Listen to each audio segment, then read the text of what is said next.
Hey everybody, Lilith Nova here, and today I want to talk about science and aliens.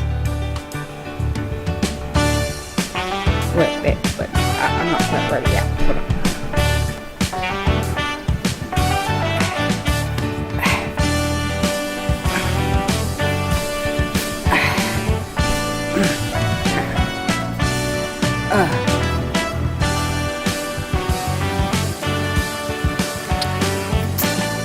Oh my god, I'm too big for it. Haha. Now I'm ready for science. Have you ever felt? Are you listening? Damn. Okay, no, that didn't work out. Homegirl's gained some weight. Yeah, so today I do want to talk about aliens though, and the new find over by the Nazca lines in Peru, the Nazca Alien. This is a very highly debated subject right now. There's a lot of skeptics to it, but the people that have come across it and do have ownership of the body are very, very dedicated to the cause, seem very dedicated to the cause of trying to figure out just exactly what this thing is. I've done quite a bit of research on this and tried to research whether it was supposed to be fake or not. Now, from what I have found, Fox News dubbed it fake, but they refer to a Snopes article that had dubbed this story as fake, but in the article they talked about how the story was actually, that it was a very real find. They actually did find this thing. There's just absolutely no evidence yet. The research hasn't fully returned yet. So there's no evidence suggesting whether yes or no it is or is not a fake. Snopes is basically going off of the fact that some of the scientists involved are thought to be more part of the pseudoscience fields, and I'll get more into that later. And off of their claim that there's never been any kind of proof that aliens do exist. So basically off of past claims. As a matter of fact, in the last paragraph, the very last paragraph of the Snopes article, it reads, "It remains to be established whether the Nazca mummy is actually an excavated corpse or simply a hoax, what its origins are, and how its apparent deformities came about. But we are willing to say with certainty that it will not succeed where thousands of previous discoveries have failed, and present definitive, scientifically verifiable proof of alien life." End quote.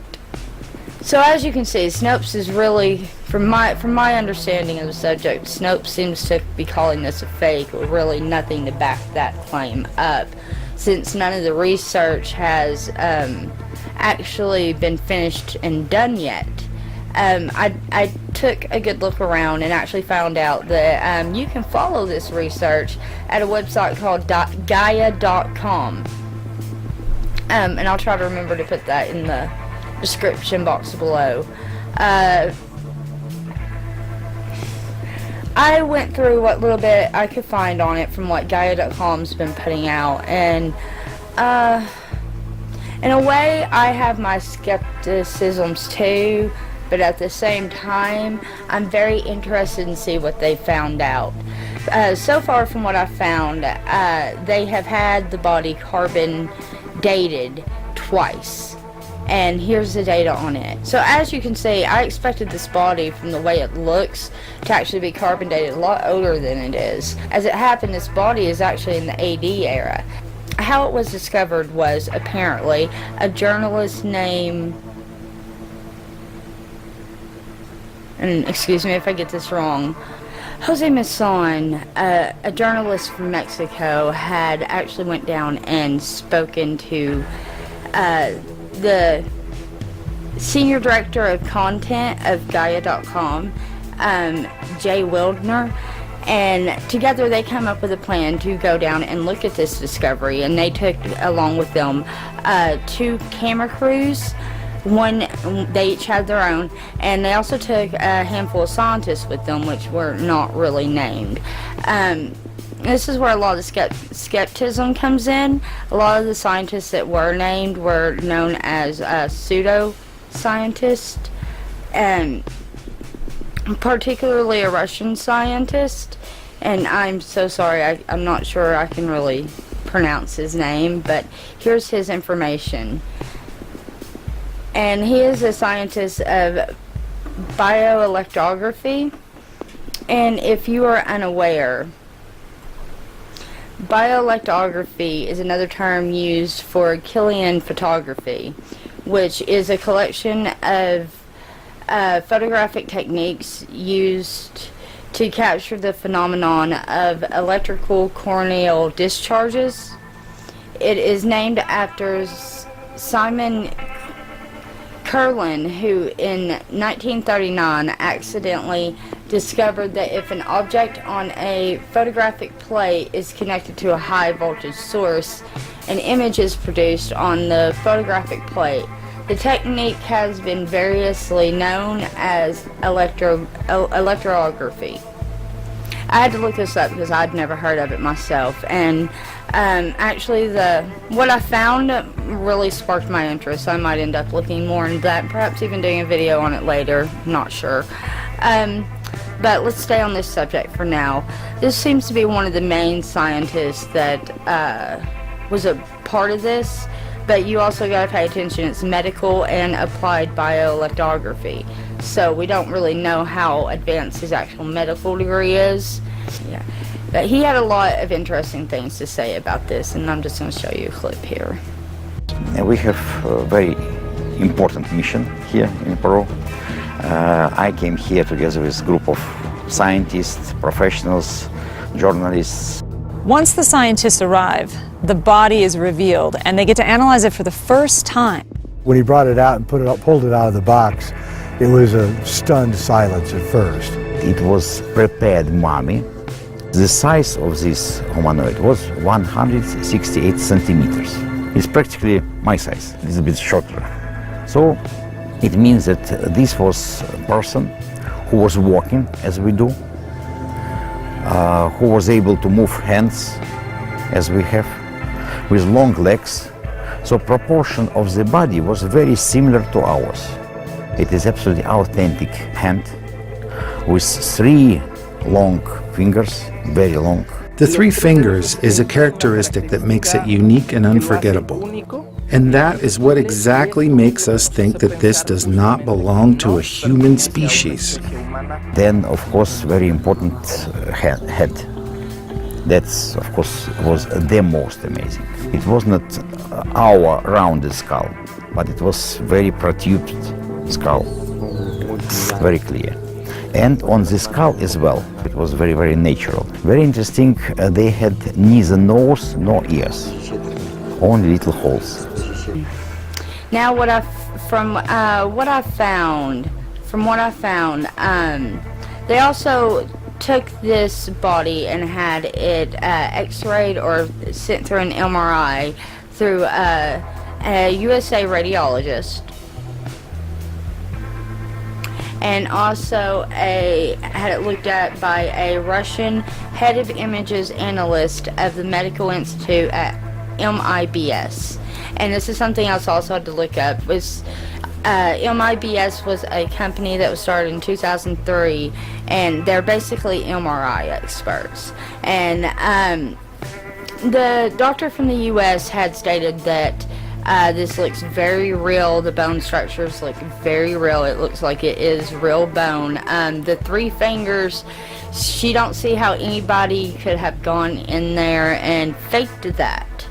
And as far as the doctor from MIBS, that director had taken a look at the body, and she said though it seems mummified because it has like this powder on the outside of it that has helped to preserve the skin and the body. it wasn't actually mummified because none of the organs had been removed. So I find that very interesting. I do. Now the videos at Gaia.com, which is where you can actually keep up with all of this, they talk about how they're still waiting for a lot of results to come in. Like I said, I don't know what kind of scientist that they have on this, but they are waiting for results to come back from labs. I personally hope that they're going to have a DNA analyst on this to study the DNA so that we know how much of it is human, primate, like today's species of human or primate, or if there is any sort of extraterrestrial DNA that's not found here on Earth inside of this thing. And it's because I mean I've looked into it, and there are certain conditions that can cause these sort of things, like the elongated head. There was an old head binding ritual, but I have found videos saying that it doesn't seem like that's what happened, but I didn't verify those videos, so in my opinion that's still on the table of it could be a head binding ritual. And then there's also a deformity called cleft hand, or split hand, which usually is a thumb and a finger, sometimes two fingers, and if there's two fingers, it's webbed. So that could have caused his fingers, at the very least. I don't know about the toes, but that could have caused its fingers. I'm just very interested in what they're going to find if they do a DNA analysis on this thing, just because of where it was found. Where it was found in the same place where you have the Nazca lines. And you may not know the name, but I'm sure you've seen the pictures. About everybody knows about the Nazca lines. If you hadn't, it's very interesting to go and research.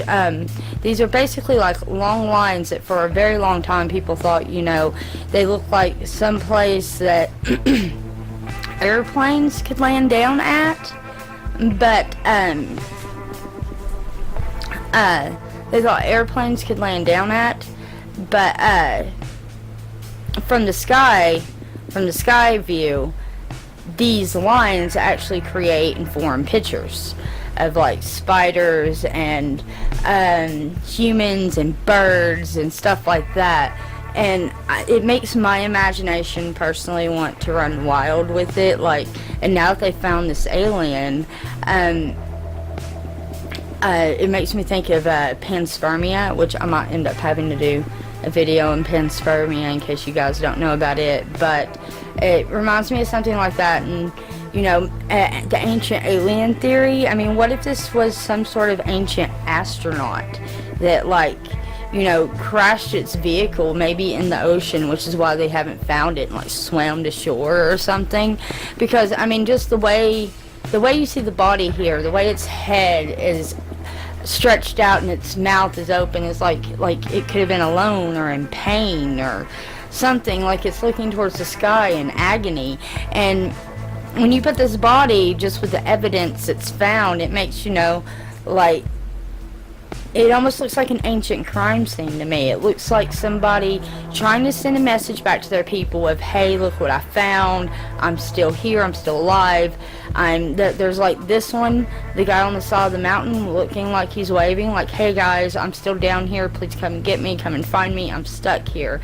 And then there's these pictures of the birds and stuff, and the animals, they were trying to let their people know, this is what I'm finding here. This planet does hold life. It holds this kind of life that looks like this. Maybe with the spiders, that might be one of the things that was actually threatening it, because the spiders could have been poisonous. So why not put that too, the things that are threatening it? There's just so much evidence, in my opinion, that they kind of pull this together to be I don't know, maybe like Mars's Amelia Earhart or something.